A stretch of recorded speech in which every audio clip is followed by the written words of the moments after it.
మరి దర్లాపల్లె గ్రామానికి ఈ యొక్క ఎలక్షన్ సందర్భంగా మరి మన గ్రామ కుటుంబ సభ్యులందరితో ఈరోజు కలవడం చాలా సంతోషకరమైన విషయం. అలాగే మరి మన గ్రామ సోదరి సోదరులకు అందరికీ కూడా నా యొక్క నమస్కారాలు. అలాగే ముఖ్యంగా మరి మన పాస్టర్ గారికి, మరి ఇక్కడ నాతో పాటు వచ్చిన మన సుదర్శన్ గారు మాజీ మండల అధ్యక్షులు, అలాగే మరి రీసెంట్గా మహిళా విభాగానికి మరి మొన్ననే మరి పదవి అలంకరించిన లక్ష్మీ కొండమ్మ గారు, మరి జిల్లా మహిళా ప్రధాన కార్యదర్శి గారికి మరి నా యొక్క హృదయపూర్వక నమస్కారాలు. నేను ముఖ్యంగా చెప్పేది ఏంటంటే ఈరోజు మనం అందరూ మరి ఇంత సంతోషంగా ఉన్నామంటే కారణం జగన్మోహన్ రెడ్డి గారు. సంక్షేమ పథకం ఈరోజు మన ఇంటి వద్దనే మరి చేరవేస్తున్నారంటే మనం మరి అన్ని రకాలుగా చూస్తున్నాం.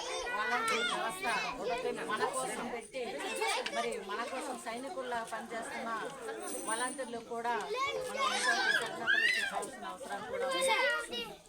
ఏంటంటే మనం గతంలో అయితే ప్రతి సమస్యలు కూడా మండల హెడ్ క్వార్టర్, జిల్లా హెడ్ క్వార్టర్కు వెళ్ళి ఏదైనా కార్యక్రమాలు కానీ ఏదైనా సమస్యలు ఉన్నా చెప్పుకొని మరి పదే పదే తిరిగి కాళ్ళు అయ్యేలాగా ఉండేవాళ్ళం. కానీ ఈరోజు మన వద్దకే మరి ప్రజా పాలనలాగా మనకుంది. కాబట్టి ఏ సమస్య అయినా ఇస్తే మరి ఒక్క రోజులో ఏదైనా సమస్య ఉన్నా పరిష్కరించే మార్గం కూడా ఉంది.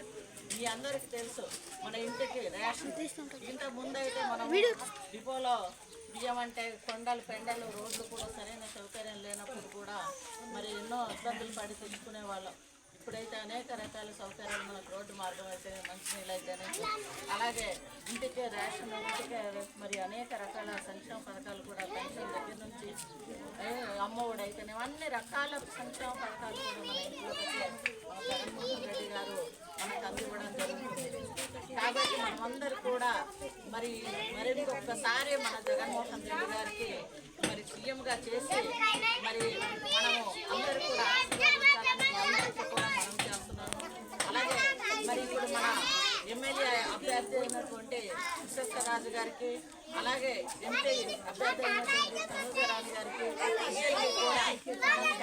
మీద ఓటు వేసి మరి అత్యధిక మెజార్టీతో గెలిపించాలనేసి మీ అందరికీ కూడా మరొకసారి విన్నవించుకుంటూ మరి ఇంకొకసారి ధన్యవాదాలు తెలియజేసుకుంటూ సెలవు.